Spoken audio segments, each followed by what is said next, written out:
प्रधानमंत्री नरेंद्र मोदी आने वाली 21 तारीख को मध्य प्रदेश के प्रसिद्ध सिंधिया स्कूल की 125वीं स्थापना दिवस समारोह में शामिल होंगे। ये जानकारी ज्योतिरादित्य सिंधिया ने ग्वालियर प्रवास के दौरान दी। उन्होंने कहा कि ये हमारा सौभाग्य है कि सिंधिया स्कूल की 125वीं वर्षगांठ के मौके पर प्रधानमंत्री अपने व्यस्ततम शेड्यूल में से समय निकालकर यहाँ पहुंचेंगे। ज्योतिरादित्य सिंधिया ने मध्य प्रदेश की राजनीतिक परिस्थितियों पर भी अपनी बात रखी। कमलनाथ के कपड़ा फाड़ बयान पर केंद्रीय मंत्री ज्योतिरादित्य सिंधिया ने पलटवार करते हुए कहा है कि उनका काम है, मुझे मालूम है किस तरह से कांग्रेसी एक दूसरे के कपड़े फाड़ते हैं। सुनिए ज्योतिरादित्य सिंधिया ने मध्य प्रदेश की राजनीतिक परिस्थितियों, कांग्रेस के वचन पत्र और ग्वालियर की सीट पर होने वाले चुनाव के संबंध में क्या कहा।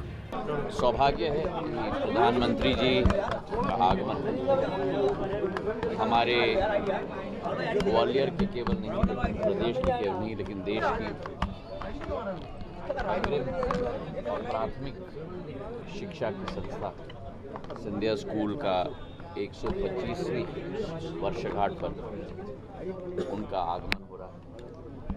हम लोग सब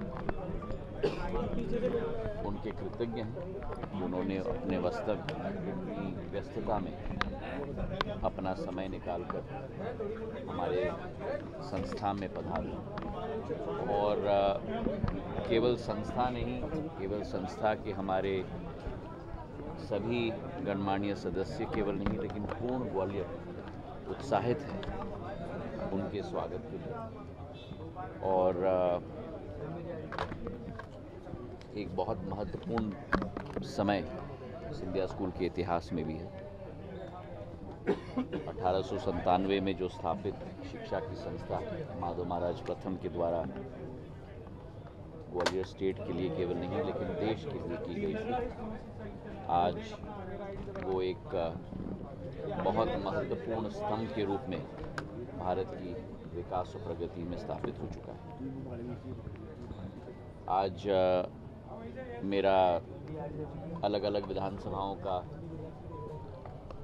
हमारे पोलिंग के कार्यकर्ताओं के सम्मेलन का दौरा की शुरुआत हो रही है।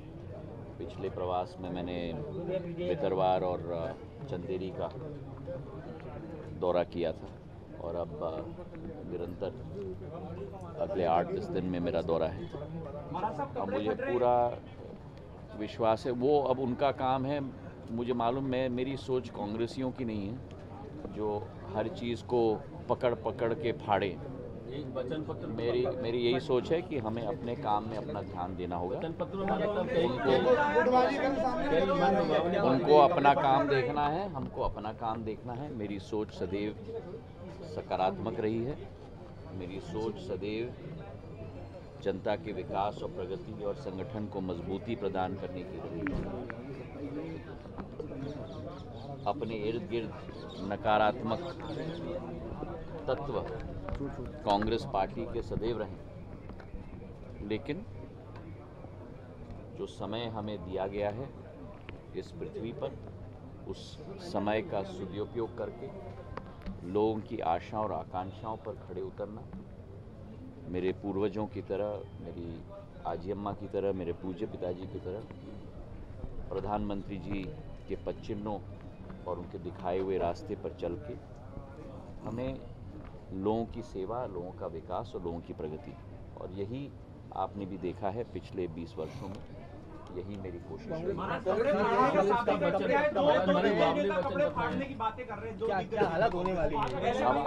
अब आप समझो कि अगर, और ये मैं कोई टीका टिप्पणी के रूप में नहीं, लेकिन अगर दो लोगों के बीच में ही, दिग्गज नेताओं के बीच में इस स्थिति पर चर्चा हो रही है, तो अगर,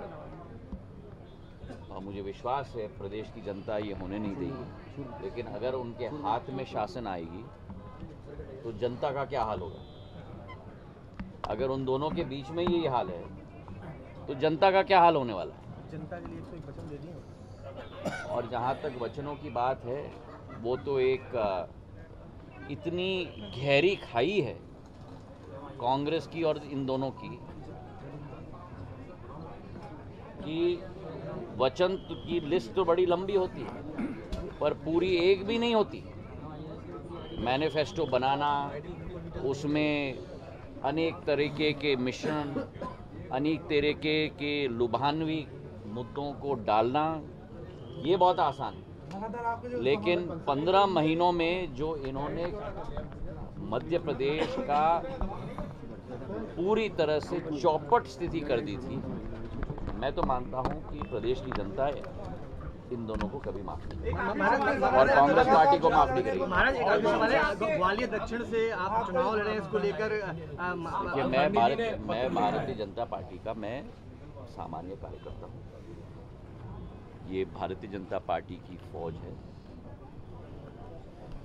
जो भारतीय जनता पार्टी की संगठन तय करती है वो हर कार्यकर्ता को उसके आधार पर कार्य करना है। और आप देख ही रहे हैं कि पिछले 3-4 महीनों से चाहे मुख्यमंत्री जी हों, चाहे प्रदेश अध्यक्ष जी हों, चाहे नरेंद्र सिंह जी हों, चाहे शेजवलकर साहब हों, चाहे प्रदेश का एक एक नेता स्ट्रोक कार्यकर्ता हो, पूर्ण लगन से लगा हुआ है और उसी तारतम्य में हमें उसी रास्ते पे चलकर काम करना है। धन्यवाद। इसके भीतर टिकटों को लेकर लगातार मैं अपनी पार्टी और अपनी प्रदेश की जनता पर मैं ध्यान रखता हूं। अपनी पार्टी की सेवा, प्रदेश की जनता की सेवा, ये मेरी प्राथमिकता है।